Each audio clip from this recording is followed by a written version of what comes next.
السلام علیکم ورحمۃ اللہ وبرکاتہ۔ آپ سب لوگ کیسے خیریت سے ہو؟ میں ہوں اسامہ خان، اسامہ عزیز بلاگ کے یوٹیوب چینل پر آپ سبھی لوگوں کو ویلکم ہے۔ ہمارے یوٹیوب چینل پر نئے ہیں، فٹافٹ سبسکرائب کر لیجئے، جوائن ہو جائیے اور ہمارے ساتھ ہم لوگ جڑ جائیے، ٹھیک ہے؟ العالمین والصلاة والسلام علی سید الانبیاء والمرسلین وعلى سائر الصحابة والتابعین، اما بعد۔ قال النبی صلی اللہ علیہ وسلم خیر الناس انفع الناس، اور کما قال علیہ الصلوۃ والسلام۔ معزز سامعین، اس اسکول کے ذمہ داران، مہمان خصوصی حضرات اور میرے چھوٹے چھوٹے پیارے پیارے معصوم بچوں اور پردہ نشین ماں، چونکہ انتہائی معزز ترین لوگ بیٹھے ہوئے ہیں اور ایک طالب علم اصل میں سیکھنے آتا ہے، اور اگر غلطی سے اسے سکھانے والے کی جگہ کھڑا کر دیا جائے تو یہ تھوڑی سی اچھی بات نہیں۔ میں تو سیکھنے والا ہوں، سیکھنے والوں کی محفل ہے، بیٹھ کے کچھ سیکھ لیتا اور مجھے یہاں کھڑا کر دیا گیا۔ سکھانے کی استطاعت تو نہیں ہے، لیکن کچھ چھوٹی چھوٹی باتیں ہیں جو مجھے صرف آپ سے شیئر کرنا ہے۔ ہو سکتا ہے کہ وہ میرے تجربات بھی ہوں، یا ہو سکتا ہے کہ میرے اپنے جذبات اور خیالات اور احساسات بھی ہوں۔ ہم لوگ جب جامعۃ الفلاح میں پڑھا کرتے تھے تو ہمارے یہاں مکتب کی تعلیم کے بعد شنیدن منبتو تفاوت است بیان شنیدن منبتو، تو غلط باب وہ من میں فتح باب می شنوں، یعنی میرے اور آپ کے درمیان جو فرق ہے وہ نظریے کا فرق ہے، سوچ کا فرق ہے۔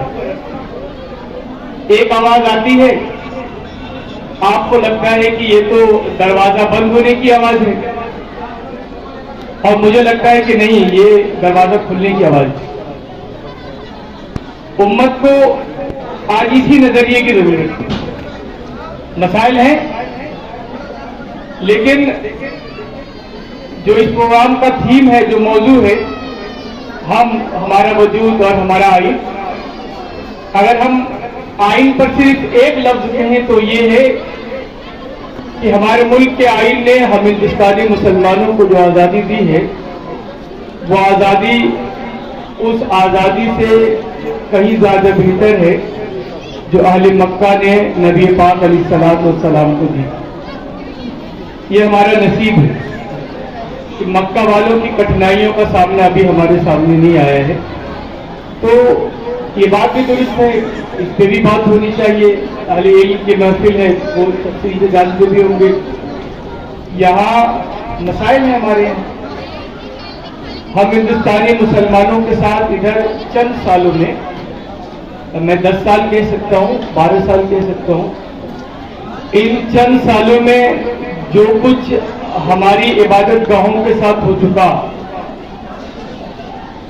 یا جو کچھ ہمارے ساتھ ابھی ہو رہا ہے، یا جو کچھ آنے والے دنوں میں ساتھ آنے والے دنوں میں جو کچھ ہوگا، اس پہ بات ہونی چاہیے، بنیادی بات ہونی چاہیے۔ لیکن میں سمجھتا ہوں کہ اہل علم کے درمیان اس پر بھی بحث ہونی چاہیے کہ ہمارے آئین نے ہندوستانی مسلمانوں کو اپنے وجود کو بچانے کے لیے اپنی عبادت گاہوں کو بچانے کے لیے، اپنی تعلیم گاہوں کی حفاظت کے لیے جو آزادیاں دی تھی، ہمارے قائدین نے ان آزادیوں کا کتنا فائدہ اٹھایا، اس پہ بھی بات ہونی چاہیے۔ ہم نے دروازہ بند ہونے کی آواز سنی ہے یا دروازہ کھلنے کا مزاج رکھتے ہیں؟ حالات بہت خراب ہے، لیکن ان خراب حالات میں ہمارے لیے راستہ کیا ہے، ہم زندگی کے راستے کیسے تلاش کریں گے، اس پہ بات ہونی چاہیے۔ بند حالات پہ بھی بات ہونی چاہیے، خراب حالات پہ گفتگو ہونی چاہیے، لیکن آج بھی ہمارے آئین نے ہم ہندوستانی مسلمانوں کو اپنے مدارس کھولنے کا، اپنے اسکول کھولنے کا، اپنے بچوں کی اعلیٰ تعلیم کا جو نظم دیا ہے، جو آزادی دی ہے، اس آزادی کا کتنا فائدہ اٹھایا۔ ایک سینئر وکیل بیٹھے ہوئے ہمارے سامنے، آپ بتا دیجئے، آپ تمام لوگ گواہ ہیں، ہمارے ملک میں یا آپ کے علاقے اعظم گڑھ میں ہم نے اس آزادی کا فائدہ اٹھا کر کتنے وکلا پیدا کیے۔ آئین نے آزادی دی تھی وکلا پیدا کرنے کی، ہمارے سماج میں کتنے اچھے وکیل پیدا ہوئے۔ آئین نے آزادی دی تھی اچھے ججز پیدا کرنے کے لیے، ہم نے کتنے ججز پیدا کیے۔ ہمارے آئین نے آزادی دی تھی اچھے سول آفیسر دینے کے لیے، ہمارے لوگوں نے، ہمارے قائدین نے کتنے اچھے آفیسرز پیدا کیے۔ اس پر بھی بات ہونی چاہیے، یہ بھی ہماری بات کا محمل ہونا چاہیے۔ ترقی یافتہ قوموں کے مزاج میں شامل مانا جاتا ہے، اور مسائل کا رونا رونا یہ زوال پذیر قوموں کا المیہ مانا جاتا ہے۔ میں بلریا گنج سے میرا تعلق ہے، یہاں کے علاقے کے بارے میں بہت زمانے بعد آیا ہوں، نہیں جانتا زمینی حقیقت، لیکن اپنے علاقے کی ایک زمینی حقیقت میں بتاتا ہوں۔ حالات بہت خراب ہیں، لیکن ان خراب حالات میں ایک اچھی بات میں آپ کو بتانا چاہتا ہوں۔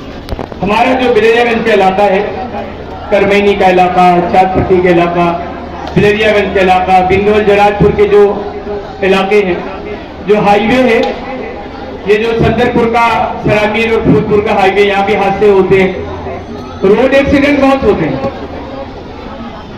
آمدورفت ہے تو حادثے ہوتے رہتے ہیں۔ ہمارے یہاں ابھی شاید سال بھر نہیں گزرا، جامع الفلاح کے سینئر استاد سے جناب ماسٹر مسعود صاحب، ان کا روڈ ایکسیڈنٹ ہوا بالکل فجر کی نماز کے بعد، بالکل بلریا گنج ہائی وے پہ۔ ایکسیڈنٹ کرنے والا، گاڑی چلانے والا، گاڑی کا ڈرائیور غیر مسلم تھا۔ ایسے بہت سارے حادثات آپ نے بھی دیکھے ہوں گے، اور جس کا ایکسیڈنٹ ہوا، جس کے ساتھ حادثہ ہوا، وہ ایک مسلمان انتہائی معزز گھرانے سے، مضبوط گھرانے سے تعلق رکھنے والا جامع الفلاح کے ایک موقر استاد۔ حادثہ ہوا، لوگ دوڑے، گرنے والے کو بچایا، لڑانے والے نوجوان کو بھی لوگوں نے بچایا، اس کی بھی مرہم پٹی کی، اور اس کے بعد اسے جانے دے دیا۔ اسے مارا نہیں لوگوں نے، اسے تکلیف نہیں پہنچائی لوگوں نے، اسے قید نہیں کیا لوگوں نے۔ ایسے آئے دن حادثے ہوتے ہیں مسلمانوں کے بازاروں میں، اور مرنے والا اگر مسلمان ہوتا ہے، لڑانے والا اگر غیر مسلم ہوتا ہے، تو کوئی مواخذہ نہیں ہوتا۔ یہی آپ صورتحال، ہمیں تو مایوس ہونے کی ضرورت نہیں ہے، نہ قوم سے مایوس ہونے کی ضرورت ہے، نہ حالات سے مایوس ہونے کی ضرورت ہے۔ ضرورت اس بات کی ہے کہ ہم حالات سے سبق لیں، حالات کا موازنہ کریں، اور اپنی اصل ذمہ داری کو پہچاننے کی کوشش کریں۔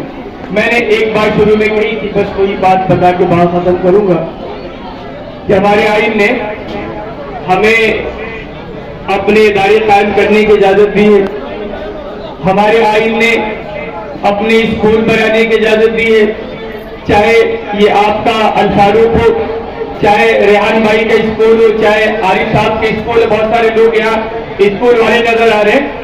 یہ آزادی کا فائدہ اٹھانے کا موقع ہے، ہم اپنے نوجوانوں کی، اپنے نونہالوں کی تربیت کریں، یہ ایک ذمہ داری ہے ہماری۔ اور دوسری ذمہ داری یہ ہے کہ بحیثیت امت مسلمہ، اللہ پاک نے جو دین ہمیں دیا ہے، جو قرآن ہمیں دیا ہے، جو پیغام رسول اللہ کی سیرت سے ہمیں دیا ہے، اس دین کو، اس قرآن کو، اس پیغام کو اللہ کے بندوں تک پہنچائیں۔ اگر ہم نے ایسا نہیں کیا، یہی ہمارا جرم ہوگا، جس جرم کی سزا اللہ پاک اس دنیا میں بھی دے گا اور مرنے کے بعد آخرت میں بھی دے گا۔ میں جامع الفلاح سے میری فراغت ہے، ہم لوگ جب مکتب میں پڑھا کرتے تھے تو ہمارے یہاں مکتب میں ایک ہندی کی کتاب لگتی تھی، ہماری پوتھی، ہندی کی ایک چھوٹی سی کتاب ہے، ہماری پوتھی میں ایک نظم پڑھائی جاتی تھی، وہ اصل میں اس ملک کا آئین بھی ہے اور مسلمانوں کی پہچان بھی ہے، اسلام کا پیغام بھی ہے۔ میں چاہوں گا کہ ایک بار اس نظم کو آپ کے سامنے پیش کر دوں تاکہ آپ کو لگے کہ آپ کی ذمہ داری کیا ہے۔ بہت چھوٹی سی نظم ہے، بہت مختصر سے الفاظ ہے اس کے کہ اس دھرتی پر بسنے والے ہے جتنے انسان، رنگ سبھی کا ایک رنگ ہے، سب رکھتے ہیں جان، جس نے سب کو جنم دیا ہے بڑی اسی کی شان، پوجا نہیں مہان نے مورت، پوجا نہیں مہان، ہریجن پنڈت شودر برہمن، ہریجن پنڈت شودر برہمن، سید شیخ پٹھان، سب ہے ایک عیش کے بندے آدم کی سنتان، رنگ نسل کل جاتی ونش تو ہے کیول پہچان، سب ہے ایک سمان رے مورت، سب ہے ایک سمان، ایک دن آخر سانسوں کی یہ ڈور جائے گی ٹوٹ، دھن دولت اور محل جمالے یہی جائیں گے چھوٹ، تیرا سب کچھ تیرے ہی گھر والے لیں گے لوٹ، کاہے پر ابھیمان رے مورت، کاہے پر ابھیمان، سب ہے ایک سمان رے مورت، سب ہے ایک سمان۔ تو اس بات کی بھی ضرورت ہے کہ ہندو اور مسلمانوں کے درمیان جو دوری ہے اس پہ بھی کام کیا جائے، اور مسلمانوں کے درمیان جو دوریاں ہیں مسلک کی بنیاد پر، کوئی دیوبندی بنا پھرتا ہے، کوئی بریلوی بنا پھرتا ہے، کوئی اہل حدیث کا لقب لے کے نعرے لگاتا ہے، کوئی مقلد و غیر مقلد کی بحث کرتا ہے، اس بات پر بھی بحث ہونی چاہیے، اس پر بھی گفتگو ہونی چاہیے کہ ہماری اصل پہچان کیا ہے، ہماری اصل شناخت کیا ہے۔ یہ مسلک کی بنیاد پر بڑھنے والا مسلمان کیا مذہب کی بنیاد پر بڑھنے والے انسانوں کو جمع کرنے کی طاقت رکھتا ہے؟ کیا ہمارے آئین نے مذہب کی تبلیغ کی جو اجازت دی ہے اس پہ کام کرنے کا مزاج رکھتا ہے؟ تو اس پہ بھی بات ہونی چاہیے۔ میں چلتے چلتے ایک آخری بات بتا دوں کہ آج کے جو حالات ہیں وہ حالات اس بات کا تقاضا کرتے ہیں کہ ہماری سوسائٹی کو، ہمارے سماج کو اور امت کو آج علماء سے زیادہ اوقلا کی ضرورت ہے۔ میں پھر کہوں گا، بغیر کسی لاگ لپٹ کے کہوں گا، حالانکہ علماء بیٹھے ہوئے ہیں، ڈر لگتا ہے علماء سے کہ یہ اوقلا نہیں ہوں گے تو یہ علماء محفوظ نہیں رہیں گے، اوقلا نہیں ہوں گے تو تعلیم گاہیں محفوظ نہیں رہیں گی، اوقلا نہیں رہیں گے تو عبادت گاہیں محفوظ نہیں رہیں گی، اور اوقلا کے وجود کی یہ جگہ جہاں ہم بیٹھے ہوئے ہیں۔ اللہ پاک سے دعا ہے کہ اللہ پاک ہماری سوسائٹی کو ایسے بے شمار اسکول اور کالجز سے نواز دے جہاں علماء کی حفاظت کرنے والے اوقلا پیدا ہو پائے۔ آمین یا رب العالمین۔ وآخر دعوانا ان الحمد للہ رب العالمین۔